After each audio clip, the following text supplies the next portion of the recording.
See everything we're doing because all we do is so small and I really want to be able to see it. But so inside of every body we have a armature. This is Norman's armature. It's made out of metal, just like you and I. It's got ball and socket joints, but we need them to be sturdy because when they get in those animator hands, they love to break them. So we make them out of metal. It can do everything that we can do. We're really trying to recreate the human body as much as possible.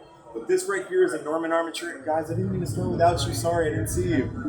This right here is a Norman armature. It's going to go inside of the Norman puppet. Just we've got plenty of room over here. I want you to be able to see everything. This armature will go inside of every Norman character that we have, right? It'll fit inside of that body, and I'll show you how we do that in just a second. We've got a character mold right here. Oh, hey, here's Nick. He also works at Laika. Hi, everybody. Nick is he's one of the people that's going to be building these armatures. Yeah. So once we've got an armature, it goes into a character mold. You can see right here these resin blocks on the end of the body parts. But what we'll do with those is we'll register them into the mold so they always fit in the same place every single time. We want that negative space around the body. We'll cast material into it and get a silicone skin around it. And Nick is going to show you how we do that right now. Yeah. I'm going to move this forward so you guys see. Perfect. So I think they're a little scared. They won't come close. Come on in, guys. Don't be frightened. There we go. I'm not that scary. It's just a British accent. So, super cool stuff to show you. So what we got now, we've gone to the casting part of the process. So we take our hand mold. We've got our hand mold here. We've got our hand armature. They break really frequently, so we have to cast them up separately. So we've got our ball and socket joints, our paddle, with our finger wire ready to go. So those ball and socket joints are going to give us that really cool movement. So what we do, we take some of this goo. That's a new one. Yeah, you like that one, don't you? So I've got some silicone here, and just making sure. I've mixed up some pigment into there. So I've oh no, you're fine. Oh, sorry. Keep going, buddy. You're distracting me. This is my bit. Stop it. I'm just messing. There we go. So I've got this gooey substance. I put that green pigment in there because we're working on paranormal, right? So we're making zombies. So we take this gooey, sticky substance, and what we're going to do is take our hand mold and our armature. We're going to paint some of that substance into there. We're going to pour some into the mold. We're going to squish our armature into the middle. We've positioned our fingers perfectly. We're going to pop more of that gooey stuff on this side, squish it together. It's all going to go everywhere. Don't wear your nice clothes, you guys, because you're going to get ruined. You get this sticky substance all over the place. It's going to squidge out the sides. Squidge. So, but in the morning, stop. Sorry, you say squidge, I just think it's funny. I swear that's a real word, okay? Anyway, sorry, we're all right, getting distracted. We're having fun live in San Diego. Come on, let's do it. So now that gooey material has turned into rubber. So now we've got like this armature that we can move around inside our rubber skin. Right, that's cool. We've got our legs cast up, we've got our arms, we can reattach those to the body, we can attach our arms, our legs, we've got our head onto the character, and now that character can go to the costume department. Isn't that right, Austen? That's right, Nick. Get my hand back whenever they're done with it. Hey, so they'll go to the costume department next. Guys, anything that you see on the outside of the character is something that we don't get for free. So if you look down at your clothes right now, you've got a lot of free folds happening. Maybe you got some sweat stains. We were just outside in the hot sun, right? So those were some free stains.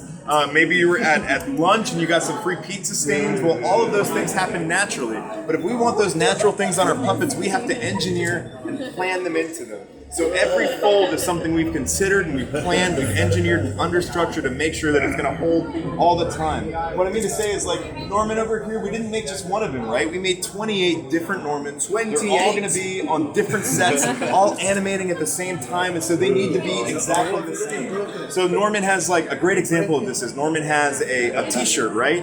Well, there are 9 stitches along the collar of that t-shirt. And so every time we make a Norman, we make sure that those 9 stitches are in the exact same place every single time, so that when you watch the film, he always looks exactly the same. So we've got clothing on it. We'll put an armature inside of that clothing. We'll use wire foil. We'll manipulate it so that it can be posed, and we can really get the wind movement, the dynamic shapes of that wind moving through our characters. But once we have that character, that armature's clothing all built together, what we'll do is we'll go to the hair department. I've got Heidi building a Norman wig behind me here. You can see the wig cap. It's the brown part. It's the plastic skull cap at the back of the head that we can take on and off. Again, these puppets are replaceable. We need to have a bunch of different ones. But what we'll do is we'll take that wig cap. It's okay. We'll take that wig cap. Oh, it's right here. Sorry, I didn't even say it. We'll take that wig cap that can come on and off of the puppet, and we'll build a structure inside of it in case that character needs to have wind movement blowing through his hair. It needs to be manipulated and posed. But so our wigs are made up of a bunch of different things. Like Norman was made out of goat hair. There are 256 individual spikes of that goat hair in each Norman wig. They're all hand dyed. Don't worry, because no goats were harmed in the making of Paranormal. We just shaved them, but they really enjoy it. Guys, we didn't shave any goats. Don't worry. So all of our different characters will have different materials making that hair depending on what film they're in. Like Kubu, we're trying for something much more naturalistic. We used real human hair with silicone brushed through it. On the box trolls, we had something much more graphic, so we used raffia. And Nick is sneaking by. He's going to talk about this guy real quick, but I'm going to say... No, you're fine. No, I just wanted to... I'm going to say... Oh, you're fine. I'm going to say really quickly that the last department we're going to go to is paint. Yeah. And so our characters look really fresh, right? We just built them. They look great. But we need to add in the detail, the sludge of their lives. We want to make sure that they look lived in. So this guy is centuries old. He's just been climbing up out of the earth. So we'll add in a dirt pass in paint. We'll add in water passes, all the sweat stains. Everything there is something that we put in by hand, we put it on our brushes. It's not the grime on our fingers, it's the paint on our brushes that really starts to make them pop and come to life. If the character's in the rain, we add in a rain pass. It really depends on what that character needs to do. But so now Nick is going to explain how we paint silicone. Just like our hands, we cast those up with that gooey material. We got our silicone rubber, but it's just that flat. It's one colour. It's a bit boring. We need to really make that pop off the page. So we take it to the paint department. Hey, and you guys, I want you to try and huddle around this area. Yeah, come into this space. I know there are lines on the ground, but please get as close as you can. We don't care. We're going to let you in here. Yeah, get in here, right? Because this is really cool, and I'm not going to let you go anywhere until I show you this. So yeah, our paint pass. What we can do, I've got this powder paint. It's like a pastel powder paint right there. But we can add those shading into by painting this in here and getting a real cool. Clearly I don't work in the paint department because I'm not very good at this, but we can paint our fingernails in here and put our detail in with a fine brush, so we can get these really cool textures to our characters, right? Just like this zombie head that we've got here, our zombies over here. So all of those fine details, it comes out just this plain green colour, which is really boring. So we've got to put those details into there. All the shading around the eyes, the mottling and the veins that are in there are hand painted, but we do it multiple times. So the painters have got to paint those veins in exactly the same place multiple times, and that's also why I don't work in the paint department. It's so tedious. Not doing that. Anyway, but what's cool, you guys, and I want you to see it, can you all see? So, we wanted our zombie characters on Paranormal to look very different to our human characters, right? So we decided to do a very different style of facial animation. So what we did, this is actually a rubber skin. So we can take this rubber skin off this guy look at that, right? But and then we've created a mechanical head. So this is a head mechanics. So this head mechanics, it's got moving parts as well. If we twist that over, you can see the ball and socket joints that are holding our lip paddles in the bottom, our lip paddles in the top. So we can move these lip paddles around, eyebrow paddles. So once I glue this guy to this guy, we give it to our animators. We put our head on our character, we give it to the animator. I'll move this arm out of the way. We can still make him look creepy. So you can all see the animator literally by hand with his fingers can now manipulate this face and move it wherever he wants. And I'll show you guys over here. Look, we can frame by frame, it will hold its pose. The teeth come in and out. We can put the teeth back in.